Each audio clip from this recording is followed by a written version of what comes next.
Zone 1 એલસીબીની ટીમે વૃદ્ધ મહિલાઓને રિક્ષામાં બેસાડીને કિંમતી સામાનની ચોરી કરતી ગેંગને ઝડપી પાડી છે. પકડાયેલ આરોપીઓ વૃદ્ધ મહિલાઓને રિક્ષામાં બેસાડતા હતા.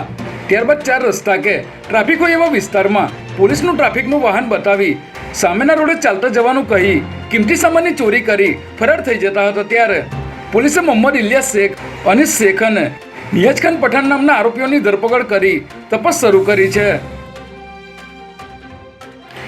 નાના ચિલોડા પાસે એએમટીએસ બસે એમ્બ્યુલન્સને ટક્કર મારતા એમ્બ્યુલન્સની અંદર રહેલા દર્દીનું મોત નીપજ્યું હોવાની ઘટના સામે આવી છે. જેમાં એક 65 વર્ષીય વૃદ્ધ સ્પાઇનની સમસ્યા હોવાથી રાજસ્થાનથી એમ્બ્યુલન્સમાં અમદાવાદ આવવા નીકળ્યા હતા. ત્યારે નાના ચિલોડા 4 રસ્તાથી જીઆઈડીસી ગેટ નંબર 2 પાસે પૂરપત ઝડપે આવેલી એએમટીએસ બસે એમ્બ્યુલન્સને ટક્કર મારી હતી, જેના કારણે એમ્બ્યુલન્સની અંદર આ વૃદ્ધનું મોત નીપજ્યું હતું. સમગ્ર મામલે જી ડિવિઝન ટ્રાફિક પોલીસે ફરાર એએમટીએસ બસ ચાલક સામે ગુનો નોંધી તેની શોધખોળ હાથ ધરી છે. ગાડી ગીરવે મૂકી કાર માલિકોની જાણ બહાર બારોબાર વેચી દેવાના કૌભાંડમાં ક્રાઇમ બ્રાન્ચે 4 આરોપીને ઝડપી લીધા છે.